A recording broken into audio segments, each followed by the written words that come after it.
వీధి కుక్కల దాడులపై principal secretary Dana Kishore సచివాలయంలో సమీక్ష నిర్వహించారు. ఈ సమావేశంలో జీహెచ్ఎంసీ, పశు వైద్య శాఖ, బ్లూ క్రాస్, జంతు సంక్షేమ సంస్థల అధికారులతో ఉన్నత స్థాయి సమావేశం నిర్వహించారు. సీనియర్ అధికారులు, బ్లూ క్రాస్ సభ్యులతో కూడిన అపెక్స్ కమిటీని ఏర్పాటు చేస్తున్నామన్నారు దానకిషోర్. కుక్కల బెడద నివారణకు, కుక్కకాటు ఘటనల నియంత్రణకు కార్యాచరణ ప్రణాళిక రూపొందించాలని వారికి ఆదేశించారు.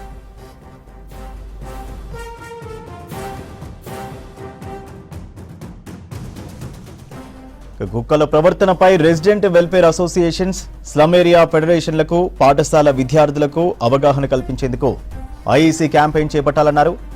రాష్ట్రంలోని అన్ని అర్బన్ లోకల్ బాడీస్లలో యానిమల్ బర్త్ కంట్రోల్ కేంద్రాలను త్వరితగతిన ఏర్పాటు చేయాలని ఆదేశించారు దానకిషోర్. డీటెయిల్స్ శ్రవణ్ అందిస్తారు. శ్రవణ్, దానకిషోర్ రివ్యూకు సంబంధించి డీటెయిల్స్ ఏంటి? ఇటీవల హైదరాబాద్ శివారు ప్రాంతం అయినటువంటి జవహర్ నగర్ లో వీధి కుక్క కాటుకి చిన్న బాలుడు ప్రాణాలు కోల్పోయాడు. దాంతో పాటు రాష్ట్ర వ్యాప్తంగా అనేక మున్సిపల్ కార్పొరేషన్ పరిధిలో, మున్సిపాలిటీ పరిధిలో వీధి కుక్కలకు సంబంధించిన బెడద, కుక్కకాటు కేసులు పెరుగుతున్న పరిస్థితుల్లో రాష్ట్ర ప్రభుత్వం ఇటీవల సీరియస్ గా రియాక్ట్ అయింది.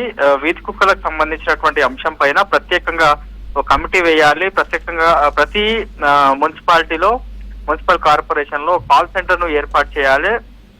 కుక్కలకు సంబంధించినటువంటి అవగాహన కార్యక్రమాలు చేపట్టాలని ఇటీవల రాష్ట్ర ముఖ్యమంత్రి రేవంత్ రెడ్డి జవహర్ నగర్ లో కుక్క కాటుకి బాబు చనిపోయిన తర్వాత రియాక్ట్ అయ్యి ఈ అంశాలపైన ఆయన ఒక నిర్ణయాన్ని తీసుకోబోతున్నట్లు ఆయన చెప్పారు. సో దానికి అనుగుణంగా ఇవాళ మున్సిపల్ శాఖ ప్రిన్సిపల్ సెక్రటరీ దానకిషోర్ ఆధ్వర్యంలో ప్రత్యేకమైనటువంటి స్పెషల్ మీటింగ్ అని చెప్పుకోవచ్చు. దీన్ని స్పెషల్ మీటింగ్ ని ఆయన తీసుకొని దాంట్లో జిహెచ్ఎంసీ కమిషనర్ తో పాటు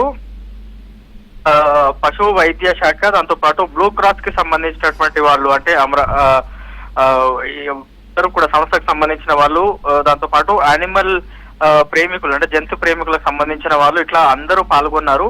దీంట్లో రాష్ట్ర ప్రభుత్వం కానీ మున్సిపల్ శాఖ కానీ ఏం చేయబోతుంది అనేది చాలా స్పష్టంగా చెప్పేటువంటి ప్రయత్నం చేశారు. మొదటగా కుక్కల ద్వారా కాటు కేసులు కంట్రోల్ చేయడానికి మనం ఏం చేయబోతున్నాం, జనాలకు ఎట్లాంటి భరోసా ఇవ్వదలుచుకున్నాం అనేది చెప్పే ప్రయత్నం చేశారు. ఎందుకంటే చిన్న చిన్న పిల్లలు ఆడుకోవడానికి బయటికి వెళ్తున్నప్పుడు కుక్క కాటుకి బలైపోతున్నటువంటి దృశ్యాలు మనం గడిచినటువంటి ఫిబ్రవరి నుంచి హైదరాబాద్ తో పాటు దాన్ని కంట్రోల్ చేసేందుకు ఇవాళ చాలా క్లియర్ గా చెప్పేటువంటి ప్రయత్నం చేశారు. మొదటగా వివిధ శాఖలకు సంబంధించినటువంటి వెటర్నరీ వాళ్ళతో, దాని తర్వాత బ్లూ క్రాస్ కి సంబంధించినటువంటి వాళ్ళంటే కుక్కలను ఎవరైతే సర్వే చేస్తారో, దాంతో పాటు వాటిని సంరక్షించేటువంటి ప్రయత్నం చేస్తారో ప్రభుత్వం కాకుండా బ్లూ క్రాస్ కి సంబంధించినటువంటి సభ్యులు, వారితో ఒక ప్రత్యేకమైనటువంటి అపెక్స్ కమిటీని ఏర్పాటు చేయబోతున్నట్లు వాళ్ళు దానకిషోర్ చెప్పారు. దాంతో పాటు కుక్కల బెడద నివారణకై, కుక్కకాటు ఘటన నియంత్రణకు సంబంధించి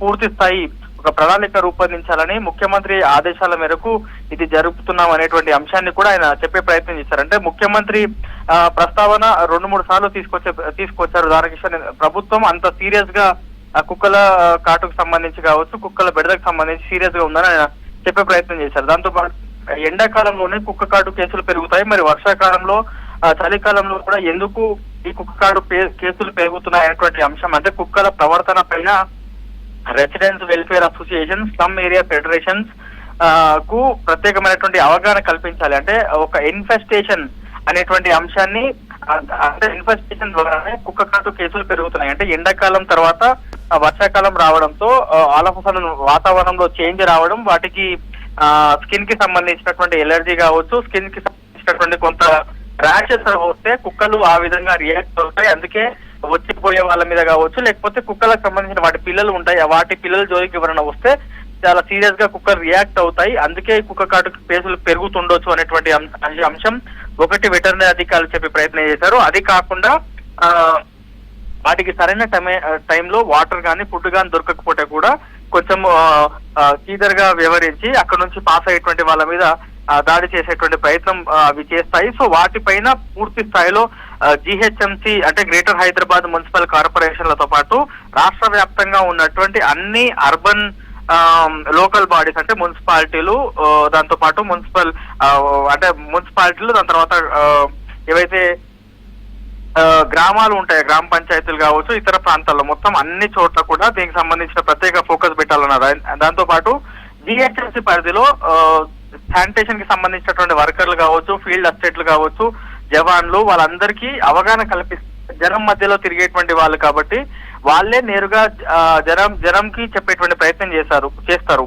కుక్కలు కి ఎట్లా జాగ్రత్తలు తీసుకుంటున్నాము అండ్ ఏ విధంగా మీరు భయపడకుండా ఉండొచ్చు, ఏ విధంగా రాష్ట్ర ప్రభుత్వం సీరియస్ గా పనిచేస్తుంది కుక్క బెడదకు సంబంధించి జనాలకు చెప్పే ప్రయత్నం చేస్తారు. కాబట్టి వాళ్ళకి చెప్పే ప్రయత్నం చేశారు. దాంతో పాటు ప్రస్తుతం ఇప్పటి వరకు జిహెచ్ఎంసీ పరిధిలో ఉన్నటువంటి కుక్కల అంశం పైన జిహెచ్ఎంసీ అమరాలి పూర్తి స్థాయి లెక్కలు చెప్పే ప్రయత్నం చేశారు. గ్రేటర్ హైదరాబాద్ వ్యాప్తంగా జిహెచ్ఎంసీ అధికారులు గుర్తించినటువంటి లెక్కల ప్రకారం దాదాపుగా 7,20,000 కుక్కలు ఉంటే ఇప్పటి వరకు 5,77,000 కుక్కలను స్టెరిలైజ్ చేశారు. అంటే వాటికి పిల్లలు పుట్టకుండా పూర్తి స్థాయిలో ఆపరేషన్ చేశారు. దాంతో పాటు రేబీస్ ఇంజెక్షన్ కూడా ఇచ్చారు. అవి కాకుండా గార్బేజ్ వల్నరబుల్ పాయింట్స్ అంటే చెత్తకుండి పాయింట్స్ దగ్గర కుక్కలు పూర్తి స్థాయిలో కూడా ఉండేందుకు ప్రత్యేకమైనటువంటి చర్యలు తీసుకోవడంతో పాటు మాంసంకి సంబంధించినటువంటి దుకాణాలు కావచ్చు, హోటళ్లు, రెస్టారెంట్లు, ఫంక్షన్ హాల్స్ లో ఫుడ్ అక్కడ నుంచి పూర్తి స్థాయిలో ఒక పద్ధతి ప్రకారం ఆ వ్యర్థాలను మొత్తం తరలిస్తే